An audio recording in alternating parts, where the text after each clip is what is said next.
ठीक है ना, चलूं आगे। सारे हुजूर के गुलाम हैं, जितने गुलामी का दावा करते मोहब्बत से कहते हैं या रसूल अल्लाह। आला हज़रत फरमाते हैं वो जो न थे तो कुछ न था, वो जो ना हो तो कुछ ना हो, जान है वो जहान की, जान है तो जहान है। मैं नेताजी एक बात बताऊं, हमारी महफिलें जो होती है ना, ये एक सभा से अलग होती है। हम जितना हम बोलते हैं उतना इन्हें बुलवाते हैं। उसकी एक वजह यह भी होती है कि जब कयामत में हुजूर के मदह खानों को आवाज लगे, हुजूर के नात पढ़ने वालों को आवाज लगे, तो तमन्ना यह कि सबसे आगे हजरत हसन हो, उनके पीछे बरेली के अहमद रजा खान हो, उनके पीछे हम जैसे गुनाहगार गुलाम भी खड़े हो जाए। अगर कोई ये कहे कि भाई हसन तो हसन ठहरे, आला हजरत तो आला हजरत ठहरे, तुम्हें जगह कैसे मिलेगी? तो हमें एक दलील मालूम है। हजरत यूसुफ का हुस्न बिकने लगा मिस्र में, जानते हैं कि नहीं? पता है ना, यूसुफ जुलेखा की कहानी किसी को पता हो ना हो, बुड्ढो बुड्ढो को पता है, क्योंकि लैला मजनू यही बताते हैं। यूसुफ जुलेखा इनसे बेहतर कोई नहीं जानता है। हमने तो किताबों में जैसे पढ़ा वो पढ़ा ही है, लेकिन बड़े बूढ़े बड़ा रंग देके उसको पेश करते हैं। तो सुना ही होगा दास्तान यूसुफ है, सुना ही होगा ना। तो ये एक तारीख रही। हजरत यूसुफ मिस्र के बाजार में बिकने लगे, ऐलान हो गया। ये बाज मर्रखीन ने यहां तक लिखा है, एक दिन हजरत यूसुफ ना आईना देख रहे, ख्याल आया मेरे जैसा हसीन कौन होगा, मेरे जैसा हसीन कौन होगा, रब ने मुझे तो बड़ा ही हसीन बनाया। तो फिर यहां तक लिखा गया कि जैसे ये ख्याल आया, फिर रब ने फैसला कर दिया, यूसुफ जिस हुस्न पे नाज है ना, इसे हम कोड़ियों के दाम भी बेचेंगे। फिर कुएं से निकाल के खोटे सिक्कों में हजरत यूसुफ को बेचा गया। फिर खातिर दिल पे ये ख्याल आया, मालिक मेरी इतनी सी कीमत थी, कोटे सिक्कों में बेच दिया गया। कहा यूसुफ दिल थोड़ा न कर, अब तेरी बोली मिस्र के बाजार में लगवा के दिखाया। फिर रब ने मिस्र के बाजार में यूसुफ की बोली लगवाई। फिर कीमत कितनी थी, कभी खोटे सिक्कों में बेचा और कभी मिस्र के बाजार में खड़ा हुआ यूसुफ। ऐलान हुआ कीमत क्या है, का जिसके पास जो हो सारी दौलत लेके आ जाए, जो सबसे ज्यादा दौलत लेके आएगा वही यूसुफ को लेके जाएगा। सारे अमीर अपनी सारी दौलत लेके आ गए। मिस्र के बाजार में यूसुफ का हुस्न तोला जा रहा है, भीड़ लगी है देखने वालों की, खरीदार कम तमाशाई ज्यादा। जो भीड़ लगी थी वो चारों तरफ थी। अचानक पीछे से शोर हुआ, हटो बचो हटो बचो। लोगों ने मुड़ के देखा क्या हो रहा है, देखा एक बूढ़ी औरत आ रही, और बूढ़ी औरत ने ना, वो देखे होंगे चरखे ना, चरखे देखे नहीं, ये बड़े बूढ़ों के तो दौर में रहे हैं, मैं बच्चों से जवानों से पूछूं, देखे ना चरखे, रुई काटने वाले। तो उस औरत ने ना वो रुई काटा हुआ धागा बगल में रखा था, वो करी हटो बचो। का किधर? का सुना के आज यूसुफ की बोली लग रही, मैं भी खरीदने आई। किसी ने देखा क्या लेके आई है, ये है ना मेरे पास धागा। कितना है? का 5 सेर रुई पूरी तोल के उसको धागा बना के लेके आई। 5 सेर रुई का धागा है। किसी ने कहा फिर? कहा मैं लेके आई हूं, यूसुफ खरीदूंगी। हंस के कहने लगा तू खरीदेगी? वो देख अजीज मिस्र की सारी दौलत पल्ले में चढ़ गई है, हीरे जवाहिरात से यूसुफ को तोला जा रहा है, फिर भी दौलत पूरी नहीं डाल रही है, तू धागे से तोलेगी? उसने कहा हटकर पगले जाने तो दे। का करेगी क्या? का उस लाइन में तो जाके खड़ी हो जाओ जिसमें यूसुफ के खरीदार खड़े हैं। का किस लिए? का जब यूसुफ के खरीदारों का कयामत में तस्करा होगा और नाम लिया जाएगा, तो जहां अजीज़े मिस्र की गिनती लगेगी वहां उस धागे वाली का भी नाम आ जाएगा। जहां उनके खरीदारों में दौलत वाले आएंगे वही धागे वाले भी खड़ी हो जाएगी, ताकि ये तो पता चले जहां दौलत वाले यूसुफ से प्यार करते थे वहां ये गरीब बूढ़ी भी मेरे यूसुफ से प्यार करती है। क्या बात है, नारे तकबीर, नारे रिसालत, नारे गौसियत, मसलके आला हजरत, नारे तकबीर, नारे रिसालत। तवज्जो है सारे लोगों की। तो इसलिए आपसे भी कहा जाता आप भी पढ़ लिया करें, और शुक्र है रब का हमारे सुनने वाले भी हुजूर की नात पढ़ते हैं। वो जो न थे तो वो जो ना हो तो, वो जो ना हो तो। आप किस मिट्टी के बने हैं? मैं कुर्सी इधर कर लूं? अगर आप बोल सकते हैं तो बोलें। वो जो न थे तो, वो जो ना हो तो। जान है वो जहान की, जान है तो जहान है। मैं एक बात कहूंगा, मेरा नबी पूरी कायनात के लिए रहमत बन के आया, पूरी कायनात के लिए, सिर्फ मुसलमानों के लिए नहीं, पूरी कायनात के लिए। चरिंद परिंद दरिंदे सारे लोगों के लिए मेरा नबी पूरी कायनात के जर्रे जर्रे के लिए रहमत बन के आया। होना तो ये चाहिए था कि हर कौम हर बिरादरी की छत पे मेरे नबी की आमद पे झंडा लगना चाहिए था। आप कहें कैसे? हुजूर तो हमारे। सुने, आप दुनिया देख लें और उसूल देखें। मैं पूरे चैलेंज के साथ कहता हूं, आज किसी घर में अगर बेटी मुस्कुराती है ना, तो वो एहसान मेरे नबी का है। आज अगर किसी घर के अंदर माँ बेटे को थप्पड़ मार के खड़ी हो जाए और बेटा सर झुका के खड़ा रहे, माँ से कुछ नहीं कह रहा है ना, तो ये कमाल माँ का नहीं, कमाल मेरे नबी का है।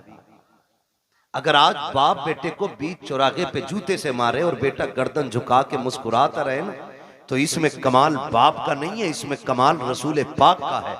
इसलिए कि मेरे नबी ने ना माँ बाप का एहतराम सिखाया है। अगर आज हम माँ को उसकी जूतियों को सर पे रखने में जिंदगी की महराज समझते हैं ना, तो वो दिन दूर नहीं, भूले नहीं हमें जिस दिन मेरे नबी ने कहा था अल जन्नतु तहता क़दामी उम्महातिकुम, तुम्हारी जन्नत तुम्हारी माओं के कदमों के नीचे रखी गई है। तब से लोगों ने, कायनात ने माँ का एहतराम करना शुरू किया। और जब बाप का मामला था तो यही दुनिया, यही तारीख और यही समाज, यही लोग, यही हड्डियां, यही खून, कोई बदला नहीं ये दौर, यही सारी दुनिया थी। और बेटा बाप को बाजार में बेच देता था। मेरा नबी आया और आने के बाद का लोगों, रब की रजा बाप की रजा में है। अगर रब राजी, बाप राजी है तो तेरा रब राजी है, और तेरा बाप नाराज है तो तुझसे तेरा पैदा करने वाला खुदा भी नाराज है। तो तब से बाप का एहतराम हुआ।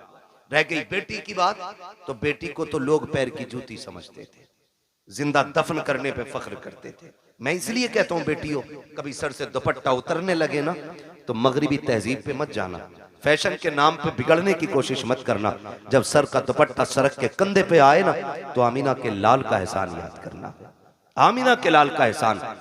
खुदा की कसम आज दिल दुखता है, लोग तालीम के नाम पे कहते हैं कि हमारी आजादी हमारा हक है, हम अपनी आजादी के साथ जी सकते हैं, दुपट्टा किसी की जिम्मेदारी से हम नहीं ओढ़ेंगे। मैं कहता हूं खुदा की कसम, जो बेटियां ये समझती हैं ना कि दुपट्टा उतारने में इज्जत है, तारीख पढ़ के देख लो, औरत जितना छुप के रहती है उतनी इज्जतदार रहती है, जितना खुल के रहती है उतना ज्यादा जलील रहा करती है। चैलेंज है हमारा, जाओ दुनिया घूम के आ जाओ। और सच्ची बात बताऊं, ये जो खड़े रहते हैं ना, जो इस्लाम के खिलाफ बकवास करते हैं, इस्लाम ने, मुसलमानों ने औरतों को कैद में डाल दिया और पर्दा दे करके उन्हें फांसी दे दी, उनका ऐसा कर दिया। मेरा चैलेंज है, ये भी जब निकाह करने चलते हैं ना, शादी करने, इन्हें भी शरीफ बच्ची चाहिए होती है, इन्हें भी शरीफ बच्ची चाहिए होती है। और शराफत की सबसे बड़ी पहचान यह है कि बच्ची की नजरों में हया होना चाहिए। यह सबसे बड़ी पहचान शराफत की है कि उसकी नजरों में हया होनी चाहिए। कितना बड़ा दाग लगाने की कोशिश की जाती है कि इस्लाम ने औरत को पर्दे में डाल के ना उसकी जिंदगी को लिमिटेड कर दिया, उसके अधिकार, उसके हुकूक छीन लिए, और ये कहते हैं कि औरत का बराबर हक है मर्द के साथ। क्या बराबरी का हक है? तो लोगों का कहना यह है कि जैसे मर्द मजदूरी करता वैसे औरत भी मजदूरी करे। ये नजरिया कि अगर रोडवेज मर्द कंडक्टर है तो औरत भी होनी चाहिए, मर्द ड्राइवर है तो औरत भी होनी चाहिए, का ये बराबर का अधिकार है। मैं कहता हूं गैरत आनी चाहिए। कहा क्यों? कहा तुम हमारे इस्लाम के बारे में क्या जानो।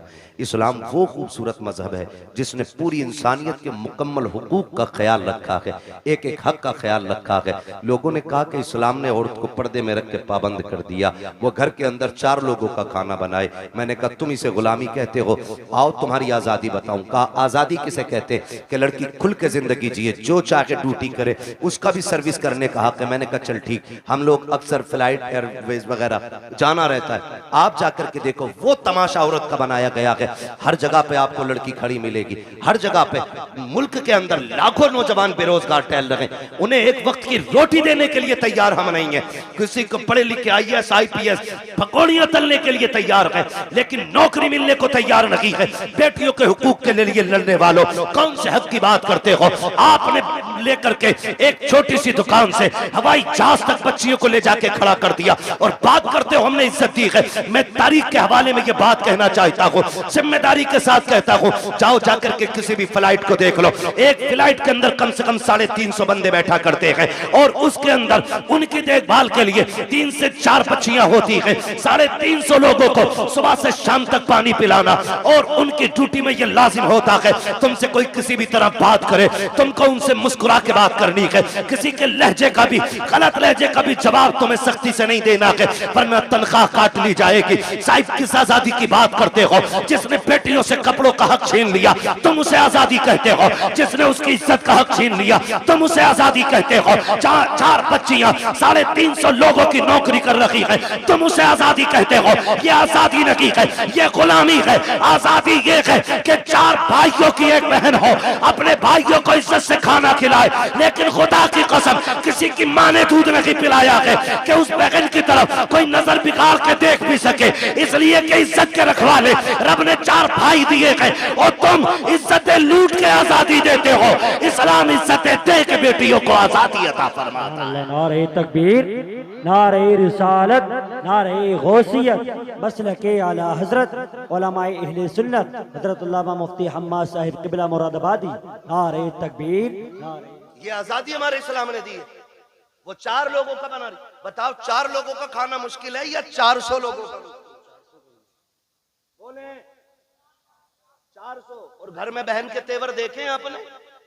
उसने पोछा लगाया और जूता पहन के आ जाना, फिर बड़े हो या छोटे खैरियत नहीं है। बिस्तर अगर बहन ने लगा दिया तुम कूद के बैठ जाना, चादर अगर सिमट गई तो खैरियत नहीं है। झाड़ू लेके पीछे भागे तो कम, जूता लेके पीछे भागे तो कम। बड़ा भी है तो डर रहा है क्योंकि उसने सफाई की। तो मैं ये कहना चाहता हूं, ये इज्जत हमारे इस्लाम ने, ये इज्जत हमारा मजहब देता है, लेकिन दिल के पपोले जल उठे सीने के दाग से, इस घर को आग लग गई घर के चिराग से। किसके लिए रोए हम? कमी तो हमारी है ना सारी, खतावार तो हम ही है ना कहीं, चूक तो हम ही से हुई है कहीं ना कहीं।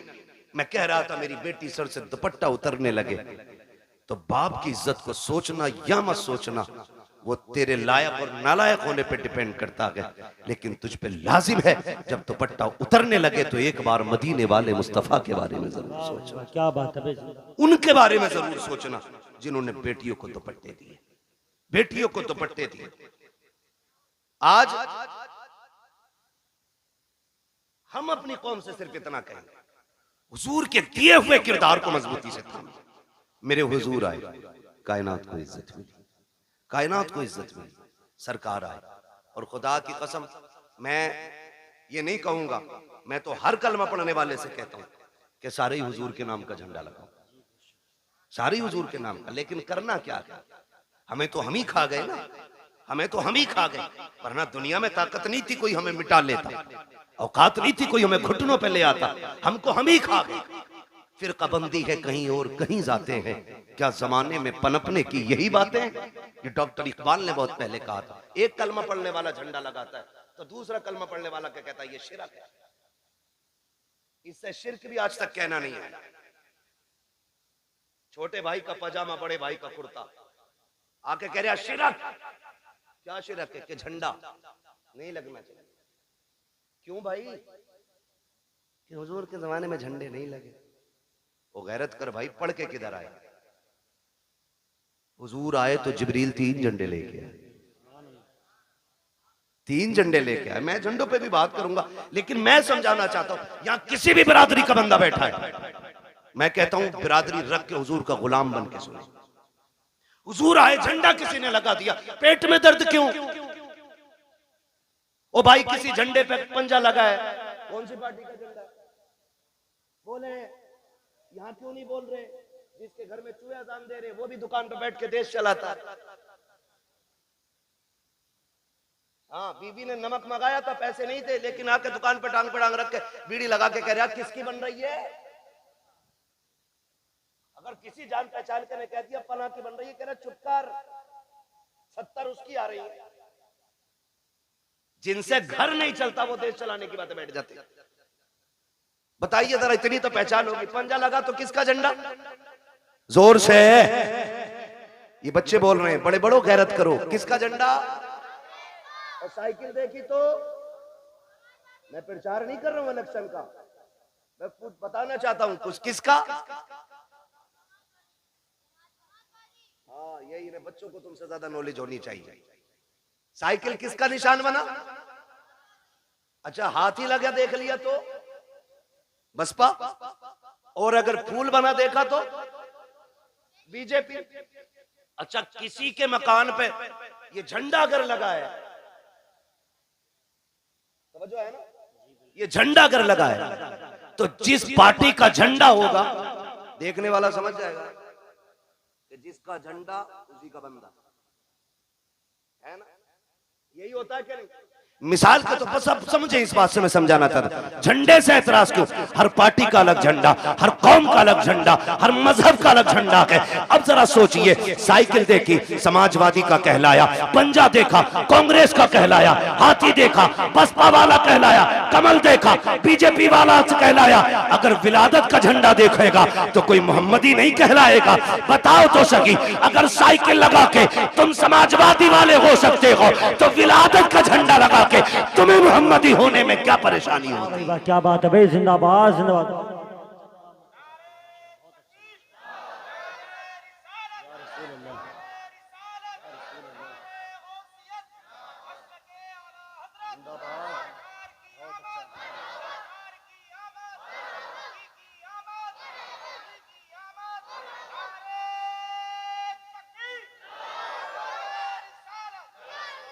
ओ भाई, तो हमारे झंडे लगे, टोपी ओढ़ के मस्जिद से निकल के कह रहे हाथ में तस्बीह है। अजीब मक्कार लोग हैं, तस्बीह भी नहीं रुकती, जीभ भी नहीं रुकती। जिक्र कौन कर रहा है, किधर हो रहा भाई? बराबर कहता है कहिए, उसके जमाने में नहीं तो ये बराबर चल रही। या तो तू झूठा या तेरी तस्बीह झूठी। हाँ, तो लंबी लंबी फेंक रहे, आके झंडों में लोग कपड़ा खराब किया था, 3 गरीब बच्चे का दुपट्टा ही बन जाता।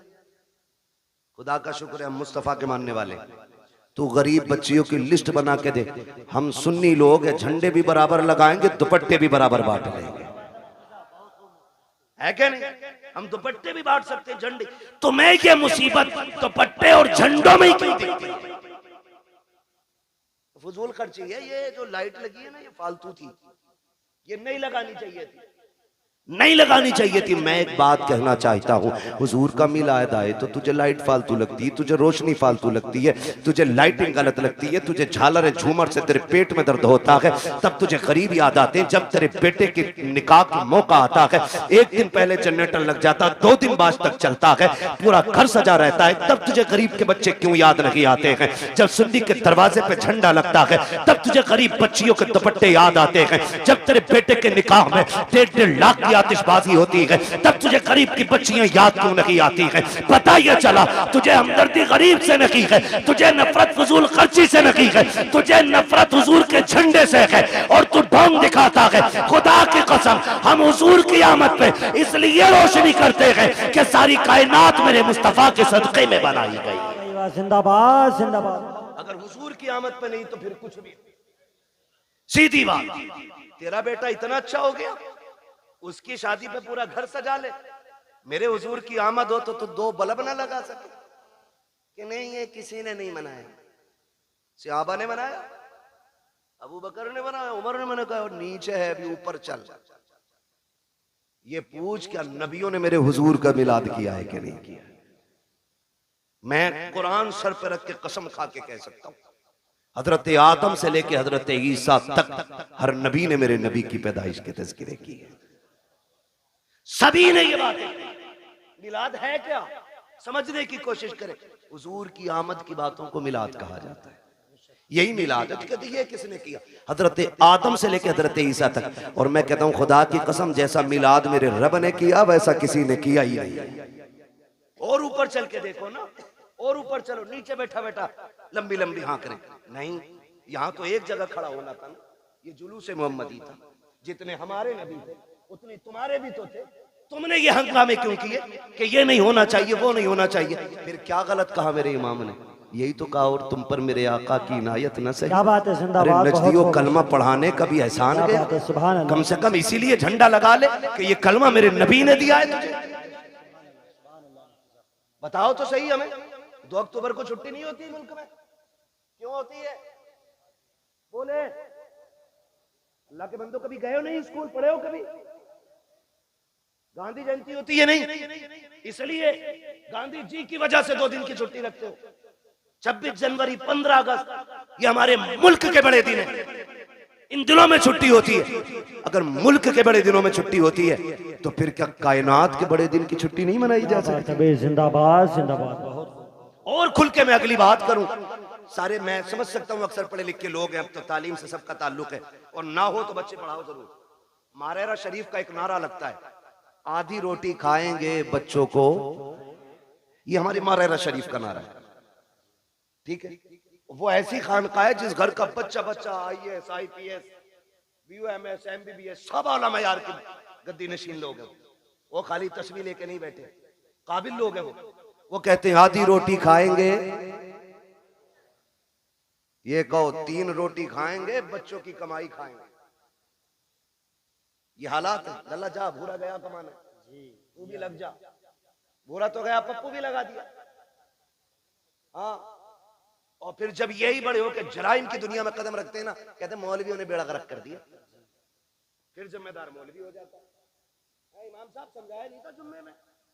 तू 18 साल बिगाड़ने में लगा है, इमाम 18 मिनट में संभाल देगा। मेरी समझ में ये जादू नहीं आती। आप अपने बच्चों को बचपन से वक्त दे, उनके 1-1 मिनट का हिसाब लें।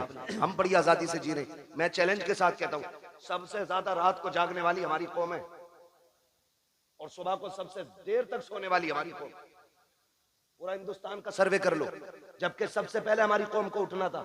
हम लोग रातों रात के मुसाफिर हैं। जब हम रात में जाते हैं ना, अगर 11 बजे भी चौक में लोग बैठे, हम समझ जाते हैं मुसलमानों का गांव।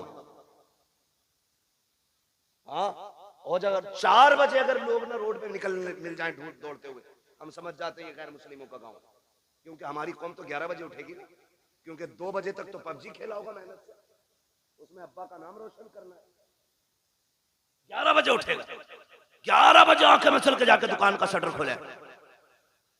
एक गिराहक नहीं आता शाम को, कह रहा डोरी दे दो, गिराहक नहीं आया। बरकत तो मनहूस तू खा गया। मेरे नबी ने कहा था, या अल्लाह मेरी उम्मत के सुबह के वक्त में बरकत अता फरमा। मैं चैलेंज के साथ कहता हूं, सुबह ईशा पढ़ के, रात को ईशा पढ़ के सो जाओ, फजर उठ के पढ़ लो, और उठने के बाद थोड़ा कुरान पढ़ो, थोड़ी सी आप वजीफा पढ़ लो, और उसके बाद उठ के सीधे दुकान पे चले जाओ। तुम 10 बजे का इंतजार मत करो, तुम 10 से पहले पहले दुकान खोलो। जब तक लोग दुकान पे पहुंचेंगे, अल्लाह तेरी झोली में तेरी रोजी डाल चुका होगा। तरीका ही हमारे गलत है, तरीका ही हमारे गलत है।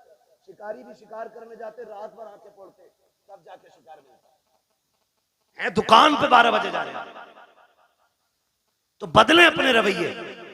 तो ये हमारी कौम की कंडीशन है। सबसे बाद में सोना और सबसे बाद में उठना। बुरा ना मानिएगा। एक से कहने लगे साहब बच्चे को नहीं डांटते आप, उसने पता क्या कहा? क्या वो सुनता ही नहीं। तुम बात करियो, हमने कहा अल्लाह क्यों 2 बजे तक पबजी खेल रहा? कहीं पागल हो गए? तो कह रहा 1 बजे तक तो मेरे अब्बा भी चलाते हैं मोबाइल। अब बताओ सुधरेगी ऐसे कौन?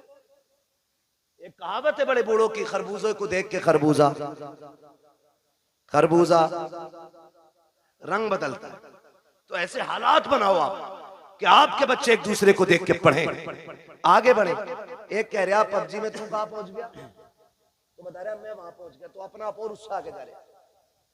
गलत नहीं कह रहा हूं। 9-9 साल के इतना बड़ा मोबाइल लिए नाली पे मिलेंगे बैठे हुए, नाली पे। भाई इसको उधर घुमा दो थोड़ा सा, इसकी हवा नुकसान दे रही। नाली पे बैठे मिलेंगे मेरी कौम के नौजवान। नालियों पे बैठने की उम्र है, पढ़िए, आगे बढ़िए। उसके बाद कहते अरे नेताओं ने बेड़ा गर्क कर दिया, इनसे बारिश नहीं करी, मेरी तो नौकरी लग रही थी, मैं तो डॉक्टर बन जाता, मास्टर बन जाता। जो कौम घूस दे के पास होती है ना, वो कभी कामयाब नहीं हुआ करती है। मेहनत करो, खुद एड़ियां रगड़ो, और जो एड़ियां तुम्हारी रगड़ी जाएंगी, जो उससे पानी निकलेगा, खुदा की कसम वो चश्मा तुम्हारी आखिरी सांस तक चलता रहेगा। गलती तुमने ये की है, दूसरे के कंधों पे चले हो। काश अपनी जिम्मेदारी लेके आगे बढ़ते, खुद मेहनत करते। अगर तुम्हारे अंदर काबिलियत होती, किसी की मां ने दूध नहीं पिलाया था, तुमसे हक छीन लेता। जो हकदार होता है उसे हक हर हाल में मिल के रहा करता। सुभान अल्लाह। नारे तकबीर, नारे रिसालत, मसलके आला हजरत, नारे तकबीर। पढ़ोगे इंशाअल्लाह? कितनी जोर से इंशाअल्लाह कह रहे हो। अल्लाह तुम्हारी इंशाअल्लाह में बरकत दे दे। हाँ तो भैया देखो, सीधी सी बात है, मैं आपको एक बता दूं, सुनना बहुत गौर से मेरी बात। एक है कानून कुदरत और एक है कानून फितरत। दोनों चीजें याद रखें। कानून कुदरत में माफी है, कानून फितरत में माफी नहीं। कानून कुदरत यह है कि तुमसे गुनाह हो गया है, एक दिन मुसल्ला बिछा के रो दो रब के आगे। वह इतना बड़ा कादिर मुतलक है, तेरी पूरी जिंदगी के गुनाह एक लम्हे में माफ कर सकता है। यह है कानून कुदरत। लेकिन एक है फितरत। वो क्या है? कानून फितरत यह है कि ट्रेन आ रही है 120 की स्पीड से और तुम यूं खड़े हो जाओ कि अल्लाह चाहेगा तभी मरेंगे, नहीं चाहेगा नहीं मरेंगे। वो आई और छीछड़े बखेड़ गई, फिर कहने लगो अल्लाह ऐसे ही चाह रहा था। ये फितरत है। आप स्पीड वाली गाड़ी के आगे खड़े होगे तो नुकसान पहुंचेगा। आप भरे दरिया में हाथ पैर बांध के डाल दो किसी को, और कहो भाई कुदरत के ऊपर छोड़ दिया हमने। किसी को डेग में बंद करके पानी भर के नीचे से आग लगा दो और कहो जी कुदरत है, मरेगा मर जाएगा, बचेगा बच जाएगा। तो फितरत क्या है? बचना नहीं है ना, तो ये फितरत है। इसी तरह फितरत का ये भी कानून है, जो पढ़ेगा वो आगे बढ़ेगा, वरना आने वाले दौर में अनपढ़ों से नाली भी साफ नहीं कराई जाएगी। बिजनेस तो छोड़ो, बहुत बड़ी बात है, नालियां नहीं साफ करते और भीख भी नहीं मिलेगी। हालात इतने बदल गए। बब्बू भाई एक आया गाड़ी के पास, कहने लगा देखो, मैंने कहा टूटे नहीं है, QR कोड निकाला, कह रहा इस पे कर दो। ये भिखारियों ने तरक्की की है और हमने, अब्बा पे 18 थी, अल्लाह ने किस्मत से 3 बेटे दे दिए, 6 बीघे रह गई। और फिर अल्लाह ने उनको अगर 2 दे दिए, फिर 3 रह गई। और अगर उनके 2 हो गए, आगे रोड पे। ये कंडीशन है। पढ़ो, आगे बढ़ो। भीख में तुम्हें कुछ नहीं मिलने वाला, हक के लिए लड़ना पड़ता है, लड़ना पड़ता है। और तुम्हारी क़ियादत नेता नगरी, अल्लाह तुम्हें सलामत रखे, लाल रुमाल डाल के ना ऐसा बना फिर रहा मंत्री, चले जाइए थाने को, थाने वालों ने सबसे ज्यादा उसे ही कूटा। उसे पता ना ये खाली 4 लोगों का ही नेता। ये भी जानते हैं जिसके पीछे 4000 आदमी होंगे उसको इज्जत मिलेगी, जिसके पीछे 4 आदमी होंगे उसे इज्जत नहीं मिलेगी। तो 4 का ना बन, 4000 का बन। क़यादत कर, मजबूत कर, चोली और आंख में चोली खत्म कर, शान का कायद बन। कायद देखना है तो देख मेरे नबी के उमर को, जब कुर्सी पे बैठा तो शेर बकरी भी एक जगह खड़ी थी। पावर ये आपकी अपने अखलाक की बुनियाद पर पैदा होगा। आप जो है ना थोड़ा सा बदलें अपने आप को। हर 4 आदमियों में तो एक नेता है, हर 4 आदमियों में। कहाँ है भाई? कह रहे वो नेताजी बताएंगे। कौन है नेताजी? अरे इनके बड़े भैया। और उनके चचा के घर गए, कहाँ है तुम्हारे बेटे? अरे वो नेताजी के साथ गए, पता चला उनका भी बड़ा वाला नेताजी है। उनके ताऊ के घर गए, कहा के उनके भी एक बड़ा नेताजी है। ये क्या कर रहे हो भाई? तो बदले अपनी रविश और सोच।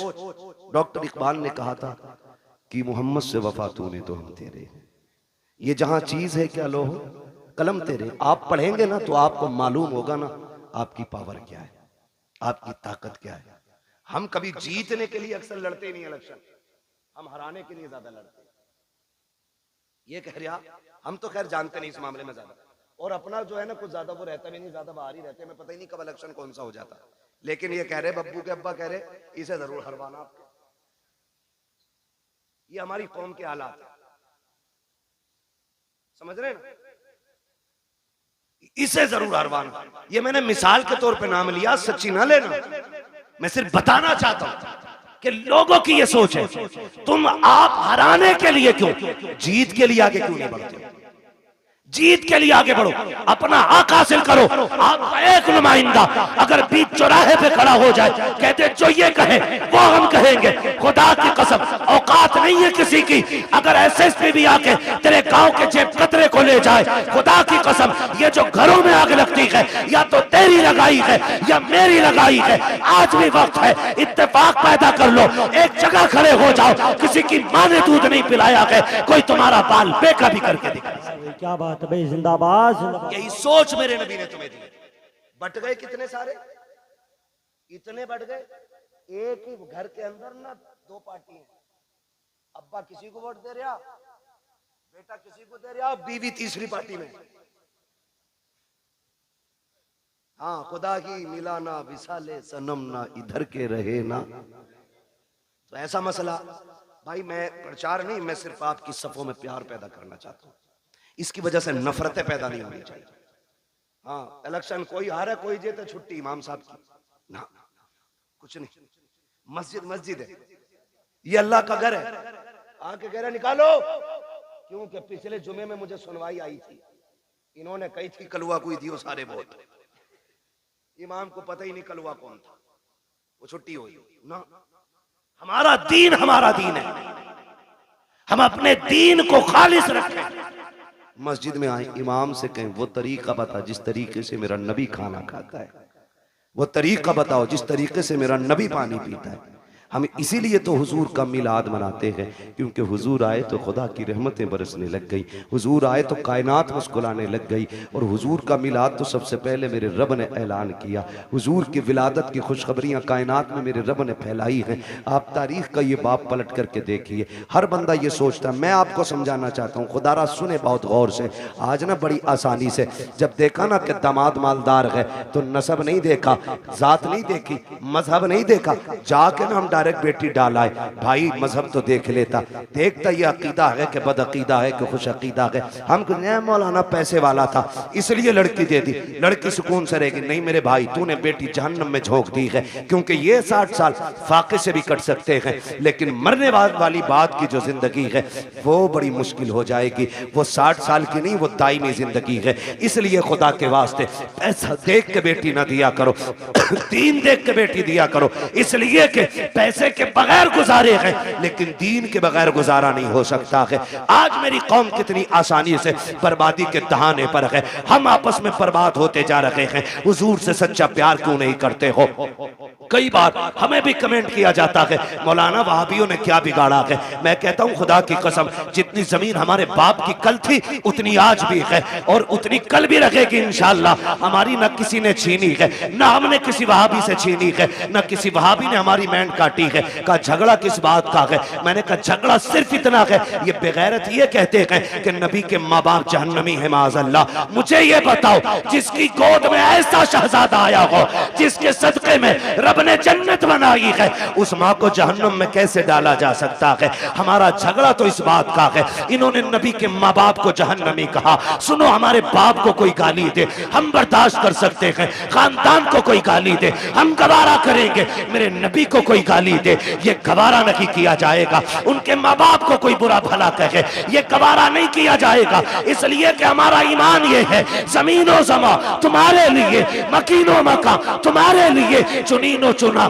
तुम्हारे लिए, बने दो जहां तुम्हारे लिए, हम आए यहाँ तुम्हारे लिए, उठे भी वहां तुम्हारे लिए। भाई नारे तकबीर, नारे रिसालत, नारे गौसियत, मसलके आला हजरत हजरत अल्लामा मुफ्ती हम्माद साहिब क़िबला, नारे तकबीर, नारे। ये हमारा नजरिया भाई, हमारा कोई झगड़ा नहीं, सिर्फ इतना झगड़ा नबी के माँ बाप को जहन्नमी कहते हो। वो खुद मेरे नबी क्या फरमाते, आका फरमाते, लोगों आदम से लेके अब्दुल्ला तक जितने पुश्तों में मेरा नूर गया वो सारे शान वाले लोग थे। जितने रहमों से मैं गुजरता रहा वो सारे रहम अजमतों वाले। मेरे नबी ने गोया बताया कि मेरे नसब में जितने मर्द और औरतें आती हैं अल्लाह ने सबको इज्जत वाला बनाया है। ये मेरे नबी का ऐलान है। और खुदा की कसम मेरे महबूब का नूर देखे, अल्लाह ने महबूब के नूर को बनाने के बाद जमीन व आसमान जन्नत दोज़ख बनाए। फिर तख्लीक इंसानियत का जो मसला आया है ना, जो मसला आया है, हजरत आदम को सबसे पहले रब ने बनाया। किसको बनाया? जोर से। हजरत आदम का पुतला बनाया गया। जब वजूद तैयार हो गया, उनका वजूद तैयार, लोग कहते हैं कि इंसान पहले बंदर था। अजीब तहकीक के लिए घूम रहा है। जो बंदर की औलाद है वो बंदर कह रहे हैं अपने आप। हम तो आदम की औलाद है इसलिए आदमी है। ठीक है जी, हजरत आदम को बनाया, पहला इंसान हजरत आदम बने। जब पुतला तैयार हो गया ना तो अल्लाह ने हुक्म दिया, रूह को जाओ अंदर चली जाओ। रूह अंदर गई ना, लौट आई। रब ने फरमाया वापस क्यों आ गई? उसने कहा इसलिए आ गई कि अंदर दिल नहीं लग रहा था। मेरे नबी की शान मुलाहिजा करें कि अंदर दिल नहीं लग रहा था। फिर रब ने फरमाया अच्छा। फिर रब ने महबूब के नूर को हजरत आदम के वजूद में रखा। फिर जब रूह को हुक्म दिया अब जा, रूह गई तो अब निकलने का नाम नहीं ले रहे। कहा क्यों? कहा अब मेरा दिल लगने लगा है, क्योंकि इस वजूद में तेरे महबूब का नूर मौजूद है। हुजूर का नूर ना आदम अलैहिस्सलाम के वजूद में पहले पुश्त में रखा गया। जब पुश्त में था तो सारे फरिश्ते हाथ बांधे रहते। फिर वो नूर मुंतकिल करके पेशानी आदम में आया तो फरिश्ते सामने आ गए। हजरत आदम कहते हैं अल्लाह ये फरिश्ते कभी पीछे कभी आगे हाथ बांधे रहते हैं, मसला क्या? रब ने फरमाया आदम बात तेरी नहीं, बात मेरे महबूब की है। क्या मतलब? का वो नूर तेरी पुश्त में था तो ये उसकी जियारत के लिए पीछे खड़े रहते थे। जब पेशानी में आ गया ना तो ये सामने आने लगे।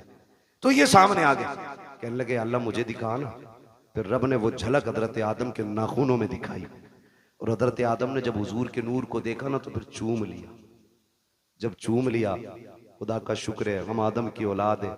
उन्होंने नूरे मोहम्मद देख के चूमा था, हम नामे मोहम्मद सुन के चूम लिया करते हैं। ये हमारा तरीका है। अब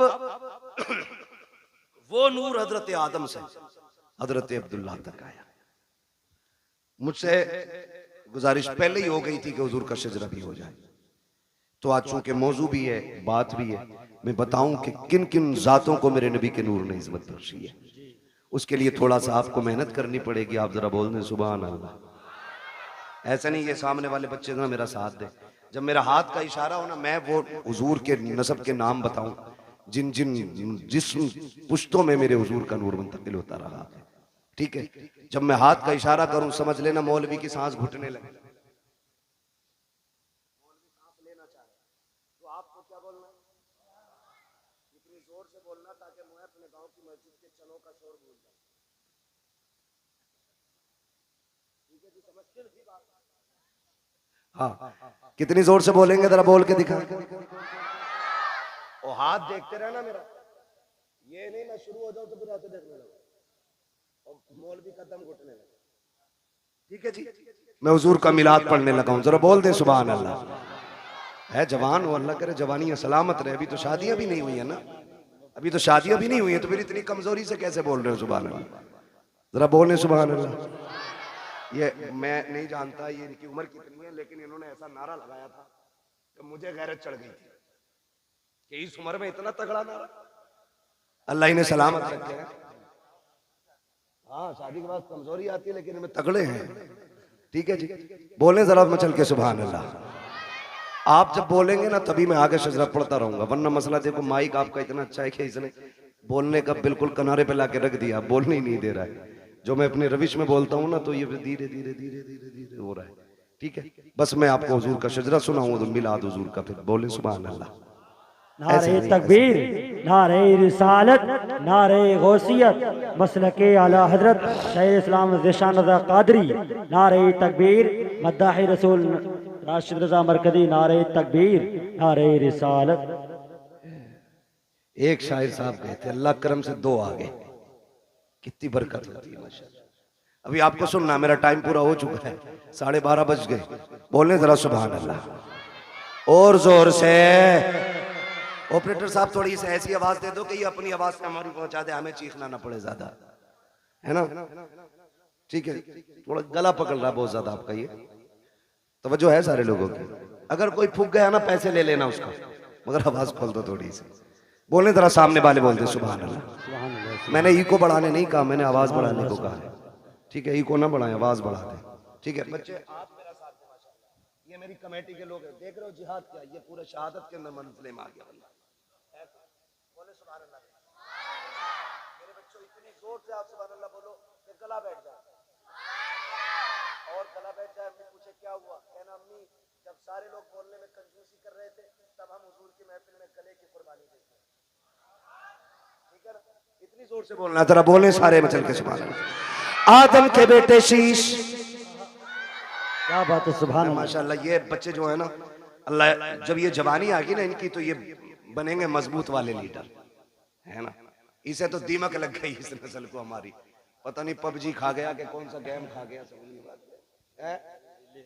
रील खा गई, रील खा गई मेरी कौम को, रील। राशिद भाई की नजर बड़ी पक्की रहती है, ये बरेली से दिल्ली तक का देखते रहते हैं। ठीक है ना, जरा बोल दे सुभान अल्लाह। जिन्हें रील की बीमारी ना लगी है वो जरा बोल लेंगे सुभान अल्लाह इंशाअल्लाह। मैंने पहले ही बता दिया, हाथ देखो तो सुभान अल्लाह कह दियो, वरना मौलवी का दम घुट सकता। सीधी बात है ना, खाली अल्लाह राजी होगा नेकी मिलेंगी, आपको मिलेंगी तो इंशाअल्लाह फिर हमें भी मिलेंगी। ठीक है ना, तो फिर साथ देना। बोल मेरे बच्चे जरा सुभान अल्लाह। आदम के बेटे शीश, शीश के बेटे यानस, यानस के बेटे कैनान, कैनान के बेटे मेलाइल, मेलाइल के बेटे व्यारत, व्यारत के बेटे इदरीस, इदरीस के बेटे मुतवशिक, मुतवशिक के बेटे लमकने के नाम, लमकने के नाम के बेटे नूह, नूह के बेटे साम, साम के बेटे जुलाद, जुलाद के बेटे शालिक, शालिक के बेटे आबिर, आबिर के बेटे दाता, दाता के बेटे रावा, रावा के बेटे सारू, सारू के बेटे नाखुर, नाखुर के बेटे तारिक, तारिक के बेटे इब्राहिम खलीलुल्लाह, इब्राहिम खलीलुल्लाह के बेटे।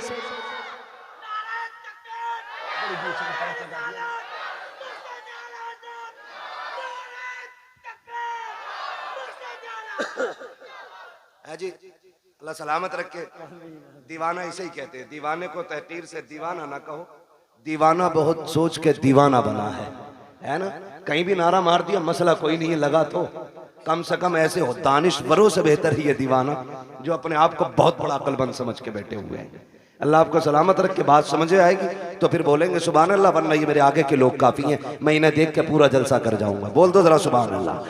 आदम के बेटे शीश, शीश के बेटे यानस, यानस के बेटे कैनान, कैनान के बेटे मेलाइल, मेलाइल के बेटे व्यारत, व्यारत के बेटे इदरीस, इदरीस के बेटे मुतवशिक, मुतवशिक के बेटे लमकने के नाम, लमकने के नाम के बेटे नूह, नूह के बेटे शाम, शाम के बेटे जुलाद, जुलाद के बेटे शालिक, शालिक के बेटे आबिर, आबिर के बेटे दाता, दाता के बेटे रावा, रावा के बेटे सारू, सारू के बेटे नाखुर, नाखुर के बेटे तारिक, तारिक के बेटे इब्राहिम खलीलुल्लाह, इब्राहिम खलीलुल्लाह के बेटे इस्माइल ज़बीहुल्लाह, इस्माइल ज़बीहुल्लाह के बेटे केदार, केदार के बेटे अवाम, अवाम के बेटे अमल, अमल के बेटे साबित, साबित के बेटे सलमान, सलमान के बेटे रहीसा, रहीसा के बेटे इलियासा, इलियासा के बेटे औद, औद के बेटे हव्वा, हव्वा के बेटे अदनान, अदनान के बेटे मोइद, मोइद के बेटे नदार, नदार के बेटे मुदर, मुदर के बेटे इलियास, इलियास के बेटे मुदरिका, मुदरिका के बेटे खदीमा, खदीमा के बेटे किनाना, किनाना वाह भाई वाह, सुभान अल्लाह। खदीमा, खदीमा के बेटे किनाना, किनाना के बेटे नदर, नदर के बेटे मालिक, मालिक के बेटे फार, फार के बेटे गालिब, गालिब के बेटे लुई, लुई के बेटे काब, काब के बेटे मुर्रा, मुर्रा के बेटे किलाब, किलाब के बेटे कुसई, कुसई के बेटे अब्दे मनाफ, अब्दे मनाफ के बेटे हाशिम है, हाशिम के बेटे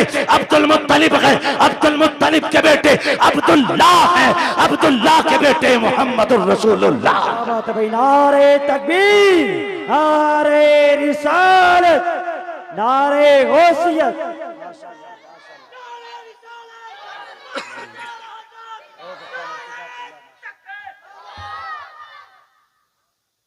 तवज्जो है सारे लोगों की? अब तो बोल दे जरा सुभान अल्लाह और जोर से। अब जरा तवज्जो कीजिए प्यारे, ये नूर हजरत आदम से हजरत अब्दुल्लाह की पुश्त में आया। हजरत अब्दुल्लाह का निकाह सैयदा आमिना से हुआ।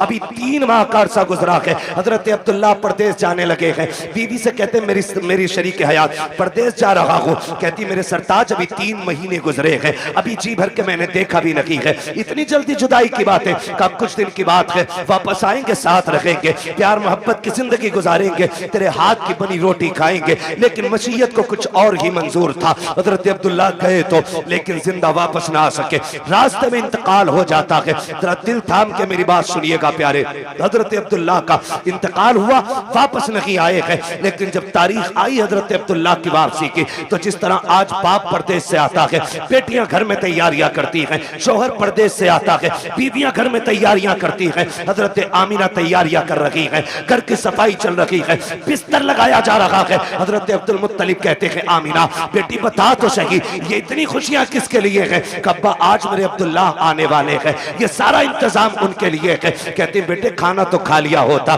कब्बा जी अब्दुल्ला कह के गए थे साथ खाना खाएंगे। बेटी वो कब आएंगे? कहा जब आएंगे तभी खाया जाएगा। शाम हो गई, अब्दुल्ला नहीं आए हैं। कहती अब्बा जी पता तो कीजिए, मेरे अब्दुल्ला को आ जाना चाहिए था, लेकिन अब तक नहीं आए हैं। अब्दुल मुत्तलिब खाने काबा में गए, किसी ने आके कहा, अब्दुल मुत्तलिब कहा जी आपके अब्दुल्ला वापस नहीं आएंगे। आपने इतना सुना, बिजलियां गिर गई, ऐसा लग रहा था जैसे हसरतों की खुशियों का जल करके पूरा नशेमन खाक हो गया हो। आपने खुद को संभाला, घर तशरीफ लेकर के आए हैं, अभी दरवाजे पे पहुंचे हैं, दस्तक नहीं दी है। बेटी दौड़ के बाहर आ जाती है, अब्बा जी क्या हुआ? मेरे अब्दुल्ला का पता चला कि नहीं चला है? कहते हैं बेटी सब्र करना, अब्दुल्ला वापस नहीं आएंगे। इतना सुनना था, मेरे नबी की अम्मी बेहोश हो जाती है। होश आया, खुद को संभाला, ए मेरे परवरदिगार, मेरे बच्चे ने बाप का चेहरा नहीं देखा, इसके बाप ने बच्चे को नहीं देखा, आने से पहले मेरा बच्चा यतीम हो गया है। आवाज़ कुदरत आती है, आमीना रोने की जरूरत नहीं है, आंसू ना बहा, हमने महबूब को बेसहारा नहीं बनाया है, हमने इसको कायनात का सहारा बनाने का फैसला किया। नारे तकबीर, नारे रिसालत, नारे गौसियत, मसलके आला हजरत, नारे तकबीर, नारे। अब तवज्जो करना मेरे प्यारे, बहुत गौर से सुनिएगा, जाके बहन बेटी तक मेरी बात पहुंचा देना। सैयदा आमीना कहती हैं, अब्बा जी मेरे सरताज का अब नहीं आने वाले हैं। फिर क्या था, जिंदगी की खुशियां रूठ गई, दिन को भी रोना, रात को भी रोना है। जाओ जाके बहन बेटियों को जाके समझा देना, पर खबरदार ससुराल जाना हो, कभी शोहर के खिलाफ आवाज ना उठाना, कभी उसके लिए हाथ उठा के बददुआ नहीं करना। तू नहीं जानती है तेरा शोहर कितना कीमती है। खुदा की कसम, अगर शोहर पागल भी होता है तो बीवी के लिए एक चट्टान होता है, दीवाना भी होता है तो एक सायादार दरख्त होता है। लेकिन क्या करूं मेरी कौम की बेटियों, जरा सी बात बिगड़ जाती है, शोहर सूट पसंद कर न ला सके, किचन में खड़े होके गालियां दे के कहती हो, तू पलट के ना आए, तू जनाजे में लेट के आए, तू गाड़ी के नीचे दब के मर जा। ना मेरी बहन, कभी किसी शोहर के खिलाफ इस तरह की बकवास ना करना। तू नहीं जानती है, ये जिस दिन सफेद कफन में लिपट जाएगा, उस दिन कोई इज्जत देने वाला नहीं मिलेगा। आज जिसके लिए मौत मांग रही है, अगर कि मर गया, कोई तुझे चैन की रोटी तक नहीं देगा। जिसके लिए तू कहती है कि तू पलट के ना आए, तुझे क्या पता है आज तेरे दुपट्टे के जो रंग है इसी शोहर की वजह से है, सोने के जो कंगन है इसी शोहर की वजह से है, घर में जो तेरी हुकूमत चल रही है शोहर की वजह से चल रही है। अगर तुझे 10 बेटों पे गुमान है तो होश के नाखून ले। हमने उन माओं को देखा है जिनके घर में 12 बेटे हैं, और जब तक बाप था माँ की मर्जी के बगैर एक पत्ता नहीं हिलता था। लेकिन जिस दिन से बाप गया है, आज कोई माँ से रोटी को नहीं पूछता है, तूने खाई के नहीं खाई है। अगर तुझसे शौहर की अनबन है तब भी इसके लिए मौत ना मांगना।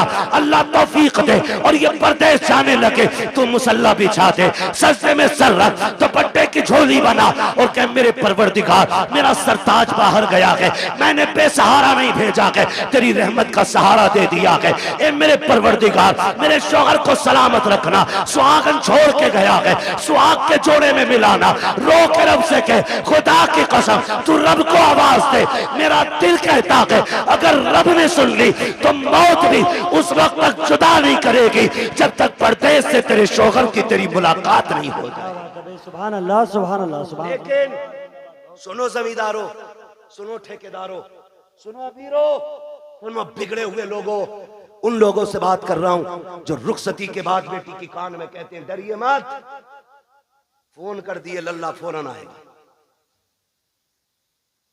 लिमिट में रहो, लिमिट में। किसी के बाप से बेटियां नहीं पली है, तू क्या पाल लेगा? औकात में रहा करो। मियां बीवी की अनबन हो सकती है, तुम कौन होते हो बीच में? हाँ, अगर ज्यादती कर रहा है और उसके शाहिद और गवाह हैं तो फिर बेटी को उस घर में रखना भी जरूरी है। लेकिन जरा सी बात पे उसका फोन आया और तुम पहुंच गए, पहले तलाक़ें कम होती थी, बुरा ना मानिएगा, तलाक़ें कम होती थी और तलाक की नौयत भी होती थी। जिसकी बेटी को तलाक होती थी या तो वो बाप जहर खा के मर जाता था या 8-8 दिन घर से नहीं निकलता। इतने गैरत वाले लोग थे। आज गैरत मर गई मेरी कौम की। आज बेटी को बगल में खड़ा करके बाप चीख के कह रहा डिवोर्स दे, रखनी नहीं तेरे घर में। तू कैसे बोला? वो गैरत कर, शर्म कर। बड़े बड़े बादशाहों से बेटी नहीं रखी गई, तू कौन होता रखने वाला? आज बाप तलाक के लिए खड़ा है, शर्म नहीं आती है मियां बीवी के मसले में टांग अड़ाने में? बता तेरी बेटी ज्यादा अजमत वाली है या मेरे नबी की बेटी ज्यादा अजमत वाली है? कह रहा तुझे पता ना ये मेरी बेटी है, तू लपटंट है, मेरी बेटी है ये। ओ सुन, होगी तेरी तेरी, अब ये उसकी बीवी है, इसलिए आप लिमिट में रहिए। तो कह रहा डरिए मत, फोन कर दिए, चाबी गाड़ी में लगी रहती है, लल्ला किक मारेगा फट से पहुंच जाएगा। क्या करेगा पहुंच के? ज्यादा जाके थप्पड़ मार देगा, गला तो काट नहीं देगा, थप्पड़ मार देगा। शोहर के पास इतनी पावर है, उसने जहां कहा ना 3 तलाक, बेड़ा ही गरक हो जाएगा तेरा। फिर कुछ भी कर लेना, ये लौट के आने वाले जुमले नहीं। इसलिए ये ना कह खड़े, वो कह जो मेरे नबी ने कहा। फरमाया फातिमा अब तक मेरी रजा की फिक्र थी, अब मेरे अली की रजा की फिक्र करनी है। ये मेरे नबी ने बेटी को कह के भेजा। कुछ भी हो जाए मेरा अली रूठना नहीं चाहिए। और तू कह रहा डरना मत, औकात कुछ भी नहीं, 2 मिनट में अंदर करा देंगे। क्या कर लेगा अंदर करा के? बेटी का सुहाग वापस नहीं दिला सकता। और फिर कुट पिटा के बेटी वापस आ भी गई ना, तो फिर उसे इज्जत नहीं मिलेगी घर में। इज्जतों के रखवाले बने, रिश्ते बड़े अहम हैं। बेटियों को समझाओ। मौलाना है थे तकरीर करके गए और अपनी बीवी को डांट रहा जाके, बीवी को सुधार रहा। हमारा मुआशरा बेहतर इसलिए नहीं हो रहा कि हम ये चाहते मेरी बीवी सुधर जाए। ये कोई नहीं चाहता बेटी सुधर जाए। यहां से जाके बीवी को मत बताना, यहां से जाके बेटी को बताना कि बेटी जब तक जिंदा रहना है कनीज़े फातिमा बन के रहना। मेरा चैलेंज है, जब बेटियां सवर जाएंगी तो किसी घर की बहू खराब नहीं हो सकती है। बेटियों को बेहतर करो, बेटियों को। मेरी बहन मुश्किल है जिंदगी का गुजरना शोहर के बगैर। आज बात बात में तलाक चाहिए तुझसे, नहीं। फरमाया गया जो बिला उज़्र शरी के अपने शोहर से तलाक का मुतालबा करे, अल्लाह उस पे जन्नत की खुशबू हराम फरमा देता है। क्यों मांग रही हो तलाक? कहा जी मुझे सुख नहीं मिला। किसे सुख कहती है तू? कहा मुझे 10,000 का जोड़ा नहीं मिला। जैसे कल्लन की बीवी के कंगन है वैसे मैंने नहीं पहने, जैसे अच्छन की बीवी का सूट है ऐसा आज तक मुझे नहीं मिला। और तू इसे कहती है सुख, कहती है इसे सुख? ये नहीं है सुख, इसे कहते हैं चटनी से मिल जाए शुक्र अदा कर खा के सो जा। अगर तेरा शोहर तुझसे राजी है तो तू सबसे बड़े सुख में है। और तू सोने के लुक में खा, तेरा शोहर तुझसे नाराज है तो तू सबसे बड़े दुख में है, सुख में नहीं। सुख किसे कहते हैं? सुख किसे कहते हैं? सुख ये होता है तुझसे तेरा परिवार राजी रहे, मर जा। कहती नहीं मैं रहना ही नहीं है जी, मैंने इनसे जोड़ा मांगा, इन्होंने मुझसे कहा मेरे पास कुछ नहीं है। मेरी बहन कान खोल के सुन, देख तो सही, अगर दौलत सबसे बड़ी चीज होती तो मेरा नबी सबसे ज्यादा दौलत अपनी बेटी के जहेज में देता। तुम्हें हिसाब देना पड़ेगा। खातूने जन्नत ने इतना सुना, मुसल्ले का कोना छोड़ दिया। कहती है अब्बा मुझे दौलत नहीं, मुझे पैदा करने वाले रब की मोहब्बत की जरूरत है। क्या बात है भाई, जिंदाबाद। इसे सबसे बड़ी अमीरी कहते, इसे सबसे बड़ा सुख कहते। किसे कहते? देवबंद मिल गया देख के दे दी, पैसे वाला था गाड़ी लाया था, लिया भी कुछ नहीं, आग लगे तेरे दामाद में। सीधी सी बात है। ओ भाई पैसे देख के दे दी। हुजूर ने जिसके हाथ में हाथ दिया था बेटी का, वो इतना गरीब मक्के का अली है कि जिसके पास मेहर देने का भी पैसा नहीं था, उसके हाथ में। और बेटी से क्या कहा था? फातिमा उस अली के साथ रिश्ता किया है जिस अली से बेहतर जमीन पे तेरे लिए कोई शोहर हो ही नहीं सकता। हो किधर, जा किधर? हजरत आमीना रोई, रोई सैयदा आमीना बेकरार हो गई। मालिक बच्चा आया है लेकिन बाप नहीं रहा। रोई, दुख होता है, दुख होता है। आज सद में अल्लाह भला करे हमारी कौम का। और एक हंगामा मैशर हो तो भूलूं उसको, सैकड़ों बातों का रह रह के ख्याल आता है। हमसे कहा गया सारे मौजूआत पे थोड़ा थोड़ा बोल लेना। भाई चौधरी साहब, अगर सारे मौजूआत पे बोलूं तो 3 घंटे चाहिए। एक बात कम से कम इतनी तो की जाए जो उसका समझ में आ जाए कि इसमें क्या नुकसान क्या नफा है। बस आखिरी बात मैं करने लगा हूं, अल्लाह आपको सलामत रखे। टाइम 1.25 घंटे से ऊपर हो गया। बहुत गौर से मेरी बात सुनिए। हुजूर माँ के शिकम में आए, मुश्किल जिंदगी होती है एक बेवा की, और वो जिंदगी तो बड़ी मुश्किल थी। इतनी मुश्किल जिंदगी थी कि उस दौर में बेवा को जीने का हक ही कोई नहीं था।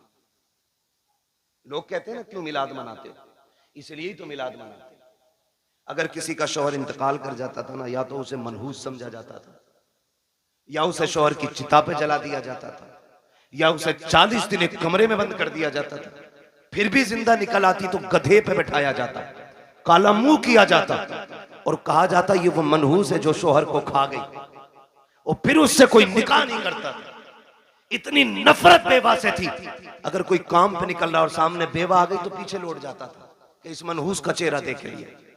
ये दौर और इतना मुश्किल जमाना, उस दौर में भी मक्के के अंदर सैयदा आमिना फरमाती बेवा होना बहुत मुश्किल काम था।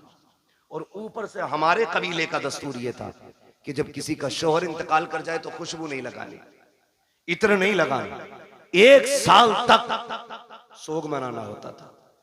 कहती मेरी जिंदगी बड़ी मुश्किल हो गई। कहती मेरा दिन को भी रोना, रात को भी। एक दिन मैं सोई ना, रात को आंख रोते रोते लग गई। ख्वाब में एक बुजुर्ग तशरीफ लाए और उन्होंने कहा आमिना मुबारक हो तुझे।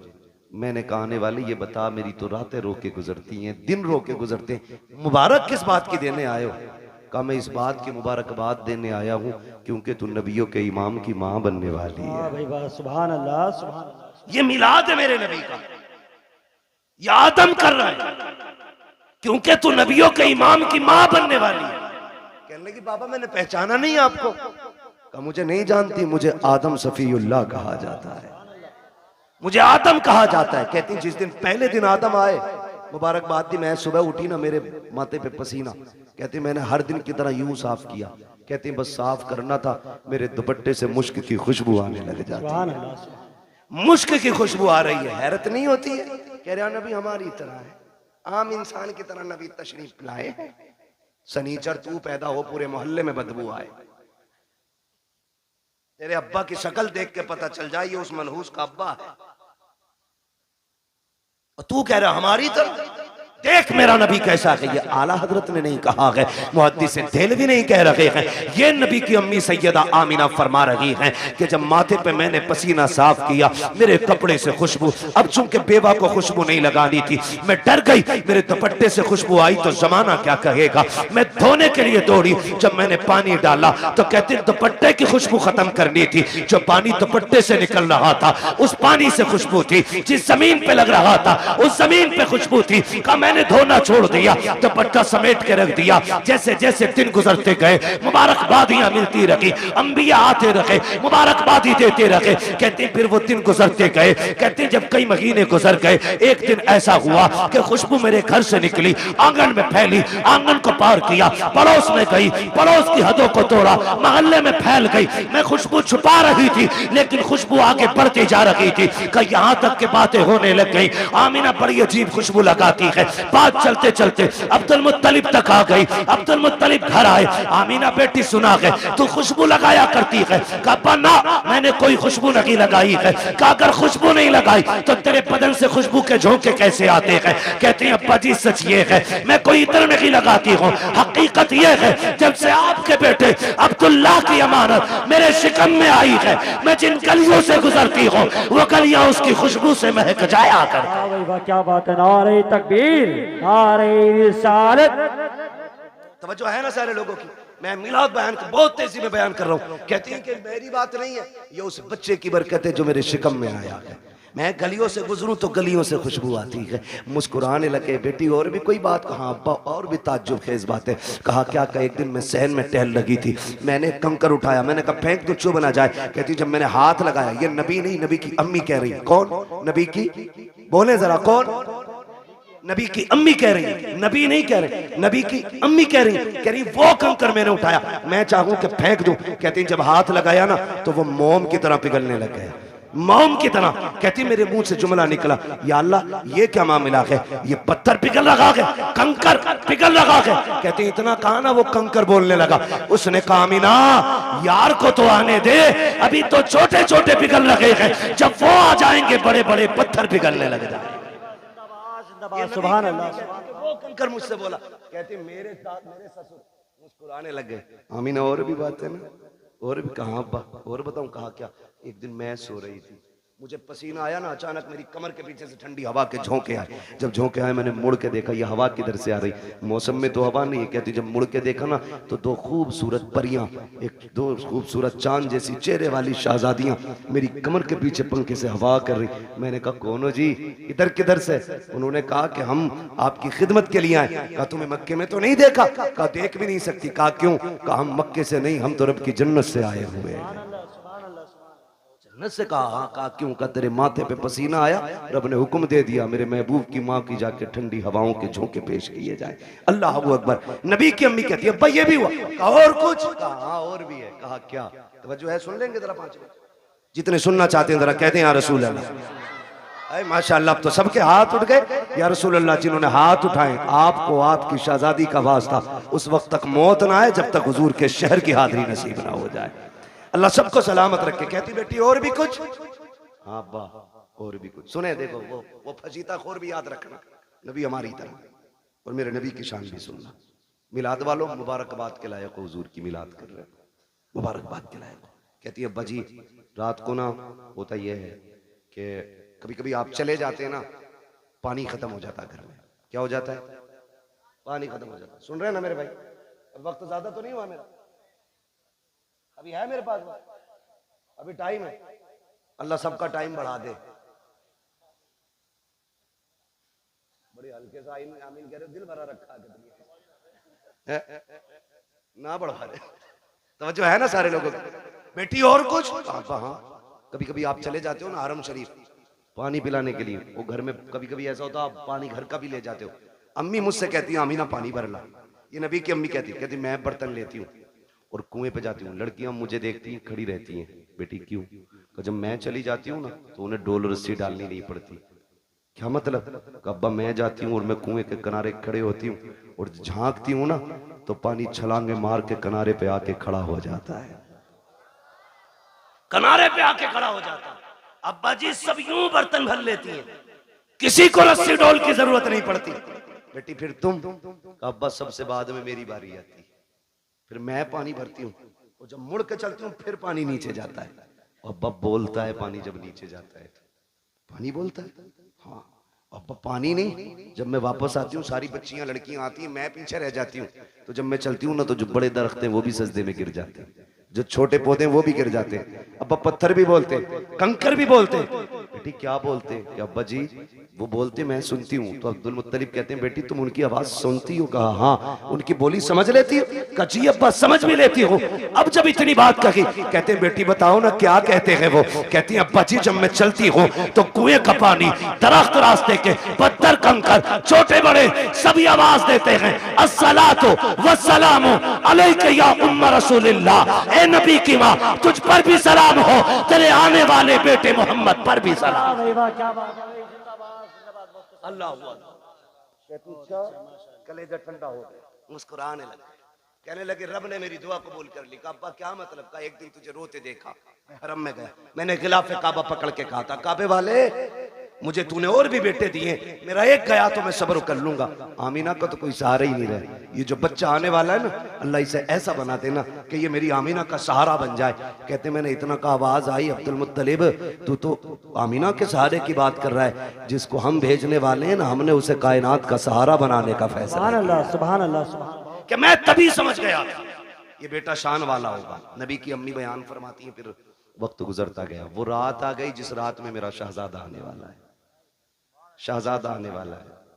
घर सजाए थे आप, सजाए थे भाई, बोले अगर सजाए हो तो सजाए थे कि नहीं। लाइट लगी थी, झंडे भी लगे होंगे, ये तो पहचान है हम सुन्नियों की, है ना। सारी मस्जिदें सजी थी। सुभान अल्लाह, मस्जिदें सजी कोई नया काम नहीं। 12वीं शब आई, रब ने फरमाया जिब्रील जी रब्बे जलील का हुक्म करो कि पूरी जन्नत सजाई जाए। अब बोले जरा सुभान अल्लाह। जो अब तक नहीं बोला मुझे अफसोस रहेगा, वो जलसे में आया ही क्यों था।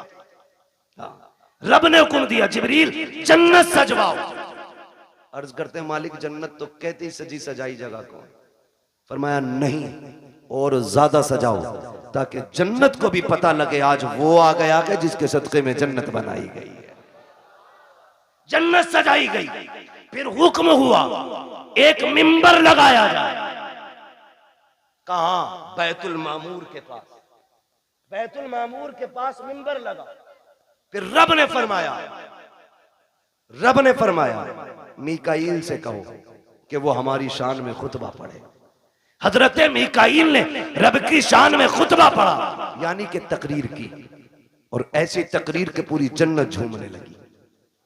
जब तकरीर मुकम्मल हो गई, रब हुक्म क्या है? रब ने फरमाया जिब्रील जी रब्बे जलील कि जिब्राइल, मीकाईल, इसराफील, इजराइल चारों आ जाओ। चारों आगे। मालिक अब का अपने ताबे फरिश्ते 1-1 लाख फरिश्ता लेके आमिना की चौखट पे चले जाओ। अभी नहीं बोलोगे तो कब बोलोगे यार? आमिना की चौखट पे। मालिक करना क्या है? का पता नहीं, महबूब आने वाला है, मुबारकबादी पेश करनी है। अब बहुत गौर से सुनना। इधर सैयदा आमिना कहती है मैं घर में लेटी थी, आज मुझे अब्दुल्ला के ना होने का बड़ा गम था। मैं सोच रही थी काश अब्दुल्ला होते ना तो आज मेरे घर में अंधेरा नहीं होता। बच्चे की विलादत का वक्त है, 4 औरतें मक्के की भी मेरे पास होती, आज मैं तन्हा ना होती। कहती शोहर की जुदाई का गम ये रुलाने लगा। कहते भी आंसू आंख से निकल के रुखसार तक आया था कि अचानक मेरे घर की दीवारें फटने लग गई। फदखला सलासुन निस्वा, 3 औरतें घर के अंदर दाखिल हुई। उनके कद खजूरों के बराबर थे, चेहरे चांद से ज्यादा रोशन थे। कहती मेरी चारों तरफ आके बैठ गई। 4 थी, एक रिवायत में 3 भी गए, 4 भी गए। कहती 4 औरतों को मैंने देखा, आके बैठी। मैंने कहा कौन हो? का एक कहती हमें नहीं पहचाना। का बताओ तो सही कौन हो? एक ने कहा मुझे हव्वा कहा जाता है, दूसरी ने कहा कि मुझे मरियम कहा जाता है, तीसरी ने कहा मुझे इस्माइल की अम्मी हाजरा कहा जाता है, चौथी ने यह कहा मुझे नहीं जानती हो, मुझे फिरौन की बीवी आसिया कहा जाता है। का आई किस लिए हो? का मुबारकबाद देने आए हैं। का किस बात की? का तू नसीबों वाली है, तेरी गोद में नबियों का इमाम आने वाला। क्या बात है भाई, क्या बात है। नारे तकबीर, नारे रिसालत, नारे गौसियत। बस का तेरी गोद में नबियों का इमाम आने वाला। फरमाती वो मुबारकबाद दे के चली गई। कहती फिर ख्याल हुआ काश कोई तो औरत होती जो मेरा मन बहलाती, जो हिम्मत बढ़ाती। कहती है अचानक मेरे घर में रोशनी फैली, वो रोशनी सर की तरफ से आ रही थी। मैंने मुड़ के देखा ना, एक चांद से चेहरे वाली खातून खड़ी है। मैंने कहा कौन हो जी, इधर कैसे आई हो? कहने लगी आमिना हम जमीन से नहीं, हम तो जन्नत से आए हुए हैं। कहा कौन हो? कहा जन्नत की हूरों की मलका हूं। आई क्यों हो? का रब ने तेरी दाया बना के भेज दिया है। तू जो रोई थी तन्हा है, अकेली है, कोई नहीं है। का तेरी खिदमत के लिए मैं हूं आमिना, बता खिदमत क्या करनी है? सैयदा कहती है मुझे दूध का प्याला पेश किया गया, आसमान के सितारे इतने करीब मेरे आंगन में आ गए, मुझे डर लगने लगा कहीं ये टूट के न गिर जाए। और वहाबी जी, और देवबंदी जी, और सहारनपुर वालों, और थाना भवन वालों, लगाओ फतवा खुदा पे। ये तो आसमान पे चमकते थे, आज नीचे क्यों आ गए? मशीयत का नकीब कहता है लगाए आसमान पे थे, लेकिन आज महबूब आ रहा है, नीचे उतार के बता दिया आज की रात की जैसी कोई रात नहीं बनाई गई। अल्लाह 12वीं शब में तारे नीचे उतार दे, पेट में दर्द नहीं होता, सुन्नी 2 चिराग जला ले, आग लग जाती है। हाँ तवज्जो है ना सारे लोगों? कहती सितारे नीचे आगे मैं डर गई। कहती फिर मेरे घर में परिंदे आए, इतने खूबसूरत। कहती कुछ परिंदे हरे रंग के थे, सुर्ख चोंचे थी, कुछ ऐसे थे रंग फरिश्तों के, उनके परिंदों के सुर्ख थे, चोंचे हरी थी, उनकी चोंचों में मोती थे, मोती थे, मोती। कहते मेरे बिस्तर पे डाले, मेरे आंगन में डाले, मेरा घर नूरून अला नूर हो गया। इधर की तैयारी, उधर देखो जिब्रील को हुक्म दिया लेके चले जाओ 1-1 लाख फरिश्ता आ रहे हैं। कह रहे मालिक इजाजत मिली, आने लगे। तो सुनो जिब्राइल, मीकाईल, इसराफील ये आगे, इजराइल रुक गए। तुम नहीं गए? मालिक थोड़ी सी क्लियर करनी है एक बात। कहो क्या बात है? का मालिक ड्यूटी बड़ी सख्त है, मुझे तूने मलकुल मौत बनाया और ड्यूटी इतनी है कि मेरी ड्यूटी इतनी सख्त है कि मौत ना 1 मिनट पहले आ सकती ना बाद में आ सकती। मैं चला गया, मेरी ड्यूटी का क्या बनेगा? आज भी मुझे कितने बच्चों को माओ की गोद से लेना, कितनी औरतों को बेवा बनाना, कितने बच्चों को यतीम करना, कितने घरों का सहारा मुझे उजाड़ना। मालिक बताना, मैं गया ड्यूटी का क्या बनेगा? रब ने फरमाया मलकुल मौत जानते हो कि नहीं? कहा क्या रब्बे जलील बताना। रब ने फरमाया सुनो, जब तुम किसी माँ का लाल लाते हो तो माँ तड़पा करती है, किसी बच्चे से बाप लेके आते हो तो बच्चे दीवारों से लग के रोते हैं, किसी घर का सहारा लेते हो तो बेटियां तड़पती हैं, किसी औरत का सुहाग लेके आते हो औरतें रोया करती हैं। जानते हो मलकुल मौत आज हमारा महबूब आने वाला है और हम नहीं चाहते हैं किसी के घर से रोने की आवाज आ जाए, इसलिए जाओ, आज हमने मरने वालों को जिंदगी बख्श दी है और हमने तुमने महबूब की खुशी में तुम्हारी भी छुट्टी कर डाली। आज मरने वालों को भी जिंदगी की खैरात मिली। और मुहद्दिसीन फरमाते जिस दिन हुजूर आए उस साल में जितने भी बच्चे पैदा हुए रब ने सारी माओं को बेटे ही अता किए थे। महबूब की खुशी ने रब ने पूरी कायनात में बेटे बांट दिए। मौलवी बिरयानी बांट दे तो कहता है अल्लाह ने तो बेटे ही बांट दिए। पूरी कायनात को बेटों का तोहफा दिया रब ने। कितने दिन तक? 1 साल तक बेटे ही मिलते रहे सबको। तवज्जो है सारे लोगों को? बात खत्म करने लगा हूं बस। कहती है ना फिर सारे फरिश्ते आ, और फरिश्ते कह रहे मालिक अकेले अकेले जाना? कहा नहीं, आज जुलूस लेके जाना है और एक दूसरे को मुबारकबाद देते हुए जाना। फरिश्ते एक दूसरे को मुबारकबाद देते हुए आ रहे। इधर कहती हैं, फरमाती है ना फिर मेरी बारगाह में दूध का प्याला पेश किया गया। एक प्याला पेश किया गया, था कैसा? कहती है शहद से ज्यादा मीठा, मुश्क से ज्यादा खुशबूदार, दूध से ज्यादा सफेद और बर्फ से ज्यादा ठंडा। कहती मैंने घूट पिया। कहती हैं जब घूट पिया मेरे दुख तकलीफें सारी खत्म हो गई। फरमाती फखरजा मिन्नी नूर, फिर मेरे बदन से नूर निकला। हैरत की बात है ना, नबी की अम्मी तो कहती है मेरे बदन से नूर आया है, वहाबी कहता नबी हमारी तरह है। आला हज़रत ने क्या गलत कहा? तेरी नस्ल पाक में है, बच्चा बच्चा नूर का, तू है ऐने नूर तेरा सब कराना नूर का। कहती फिर नूर निकला। वो कहती जब नूर आया ना मैंने देखा मेरा शहजादा कैसा है, देखूं तो सही। हर माँ चाहती है मेरा बेटा कैसा है, आंख कैसी है, नाक कैसी है, कान कैसे। कहती मैंने भी देखना चाहा। कहती जब लम्मा नजर तू, जब मैंने अपने बेटे को देखा, कहती मकहूलन, पहली नजर मेरी उसकी आंखों पे पड़ी तो मेरे लाल की आंखों में सुरमा लगा हुआ था, मदहूनन बालों में तेल लगाए हुए हैं, मगसूलन गुस्ल करके आ रहे हैं, मुअत्तरन खुशबूदार पैदा हो रहे हैं। फरमाती है ताहिरन पाक साफ आ रहे हैं। कहती मकसूरन नाफ कटा हुआ है, मखतूनन खतना शुदा पैदा हो रहे हैं। अगली बात कहती है आते ही मेरे लाल ने काना साजिदा, सजदे में सर रखा, मैंने कान लगा के सुना मेरा बेटा कह रहा था रब्बे क़ब्ली उम्मती, रब्बे क़ब्ली उम्मती। जमीले कादरी कहते हैं रब्बे क़ब्ली उम्मती, कहते हुए पैदा हुए। रब ने फरमाया कि बख्शा अस्सलातो है जी। रुक के आखिरी बात कह के बात खत्म कर लूं, इंशाल्लाह कभी जिंदगी रहेगी यहाँ से आगे की बात तो फिर बयान कर लेंगे। लेकिन शर्त ये भाई नीचे करो थोड़ा सा, टाइम से नंबर देना, 11 बजे माइक दे देना और 12 बजे अपना ले लेना, ठीक है? इंशाल्लाह कभी टाइम से गुफ्तगू होगी। हुजूर तशरीफ लाए, कायनात मुस्कुराने लगी, बातें बहुत सी हैं। हुजूर आ गए, हुजूर आए, इधर मेरे हुजूर ने सजदे में सर, उधर काबा झुक गया। आला हज़रत फरमाते हैं जिनके सजदे को महराबे काबा झुकी, उन भवों की लताफत पे जोर से, उन भवों की लताफत पे लाखों सलाम। और फरमाते हैं पतली पतली गुले कुद्स की पत्तियां, उन लबों की लताफत पे लाखों सलाम। ये क्यों झुक गया काबा, ये क्यों आ गया रुकू में, क्यों सजदे की तरफ दौड़ा? आवाज आती बरेली से हाजियो आओ, शहंशाह का रोजा देखो, काबा तो देख चुके काबे का, काबे का काबा देखो। हुजूर आए, कायनात मुस्कुराने लगी। हुजूर मुहद्दिस देलवी फरमाते हैं जिस जमीन पर हुजूर की विलादत का तज़किरा होता है अल्लाह 1 साल तक उस जमीन पे अपने करम की बारिशें फरमाता है। जिस मोहल्ले जिस बस्ती में हुजूर की विलाद होती है ना, अल्लाह 1 साल तक उस बस्ती से मुसीबतों को दूर फरमा दिया करता है। इतनी बड़ी बरकतें हुजूर की विलादत की तज़किरे की हैं। आला हज़रत फरमाते हैं हश्र तक डालेंगे हम पैदाइश मौला की धूम,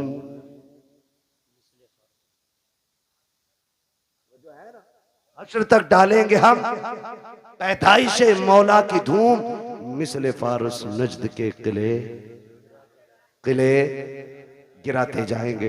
हुजूर की विलादत का महीना है। एक बात याद रखिएगा, इस बार गुजर गई है, आखिरी बात आपसे कह रहा हूँ, अल्लाह तौफीक दे अगली बार घर सजाए ना तो सिर्फ अपना नहीं सबका सजना चाहिए। यही मिलाद वाले का पैगाम, सबका घर सजना चाहिए। तूने 5000 की लाइटिंग की है ना तो 2000 की उतार के गरीब भाई की चौखट पे डाल दे। क्या यार हुजूर सिर्फ मेरे नहीं तेरे भी तो है ना, तेरे भी आंगन में हुजूर की आमद की खुशी लगनी चाहिए। और ऐसा नहीं कि रुक जा तेरे से अच्छा करके सजाऊंगा और सारी लड़ी और टिमटिमा रहा उन्हें, इसमें सवाब नहीं गुनाह मिलेगा। किसी का दिल तोड़ के मिलाद नहीं मनाना है, दिल जोड़ने के लिए मिलाद मनाना है। करेंगे इंशाल्लाह ऐसे ही, सारे वादा करें इंशाल्लाह। और हुजूर की विलादत का दिन आए ना, मीठा तकसीम करो, लंगर करो, खिलाओ, जात मत देखो, बिरादरी मत देखो, खिलाओ, ताकि दुनिया गैर मुस्लिम भी खा के जाए ना उससे कि यार खा ले आज, ना पूछ, ताकि उसे पता चले जब उनका मिलाद आता है ना तो सबका पेट भराया जाता है। करेंगे ना इंशाल्लाह, लेकिन ये तभी करेंगे जब अपनों को कोर्ट कचहरी और केस से फुर्सत मिलेगी, है ना। ये झगड़े भगड़ों से निकलो, तुम्हें कूटने के लिए और लोग काफी, आपस में क्यों मरे जा रहे हो। वक्त होता मैं इस टॉपिक पे भी बात करता, बस इतना समझ लो डॉक्टर इकबाल का वो शेर, न संभलोगे तो मिट जाओगे हिंदी मुसलमानों, तुम्हारी दास्तां तक भी ना होगी दास्तानों में। ठीक है जी, अपनी तालीम भी मजबूत कीजिए और अपनी क़यादत भी मजबूत कीजिए। आपकी तालीम भी कच्ची है, आपकी क़यादत भी कच्ची है, आप दोनों चीजों पे मजबूती से कोशिश करें। इल्म की जिम्मेदारी हमारे उलमा ले रखे हैं और क़यादत की जिम्मेदारी ये जिम्मेदार लोग जाने कैसे करेंगे। बहरहाल हमारी क़यादत भी मजबूत होनी चाहिए और हमारा हर एंगल से मुस्लिम कौम का एक एक बंदा मजबूत होना चाहिए। हमें चोरी करने की जरूरत नहीं है, हमारे नबी ने हमें उतना दे दिया। डॉक्टर इकबाल ने कहा था तेरे दामन में है किसी लालो जवाहर की कमी, तू किसी और के दामन की तरफ क्यों देखे। ठीक है, सब कुछ अल्लाह ने दिया, तो इसलिए कोशिश करेंगे इंशाल्लाह हम तालीम पे भी ध्यान देंगे, तरबियत पे भी ध्यान देंगे। अल्लाह ताला हमारी इस कमेटी को दिन दूनी रात चौगनी तरक्की अता फरमाए और हमारी तमाम मुसलमान भाइयों को मौला करीम हर परेशानी से महफूज फरमाए। बिलखुसूस मौला फ़िलिस्तीन के मुसलमानों के हाल पर रहम फरमाए। और हमारे मौलाना राशिद रज़ा मरकज़ी साहब, इन्होंने एक वाकई एक बहुत बड़ा काम अपने सर लिया गया। ये एक यूँ कहें कि ये कई तंजीमों का काम था जो अकेले इस मर्द मुजाहिद ने शुरू किया है। हम सब की जिम्मेदारी बनती है हम अपने भाई राशिद रज़ा मरकज़ी के साथ खड़े हों। बेटी कहीं की भी हो, हमारी बेटी है ना, हमारी बेटी है, इसलिए आपने कम से कम एक कोने की बेटियों की जिम्मेदारी उठाई है। इंशाल्लाह कल इस इलाके से कोई ऐसा मर्द मुजाहिद खड़ा होगा जो इस इलाके की बेटियों की तालीम के बारे में सोचेगा, उनकी तरबियत के बारे में सोचेगा और हम दुनिया को बताएंगे इंशाल्लाह ना हम तालीम में कमजोर हैं, ना हम तरबियत में कमजोर हैं, ना कल हम किसी के टुकड़ों पे थे, ना आज हम किसी के टुकड़ों पे हैं। हमारा तो सिर्फ एक ही दरबार है और उसके बारे में कहते हैं तेरे टुकड़ों पे पले गैर की ठोकर पे न डाल, झिड़कियां खाएं कहाँ छोड़ के सदका तेरा, व अम्मा बिनिअमति रब्बिका फहद्दिस, अपने रब की नेमतों का खूब खूब चर्चा करो। इसलिए गुजारिश है हुजूर का मिलाद आए, सारे मिल बांट के मोहब्बत से हुजूर का विलादत मनाएं, पार्टी बंदी झगड़े फसाद सारे खत्म करें और एक झंडे के नीचे आ जाएं। वो झंडा हुजूर की गुलामी का झंडा होना चाहिए, हुजूर की गुलामी का झंडा होना चाहिए। नौजवानों तालीम में तरबियत में आगे बढ़ना है। बस जो हुए अगलात उनको माफ फरमाए रब्बे कायनात। जिंदगी ने दिया साथ, फिर होगी मुलाकात, चमन रहा फूल खिलेंगे, जिंदगी रहेगी फिर मिलेंगे। मुसाफिर हम भी मुसाफिर हो तुम भी, किसी मोड़ पर फिर मुलाकात होगी। फकीरान आए सदा कर चले, सदा खुश रहो ये दुआ कर चले। सारे लोग कलमा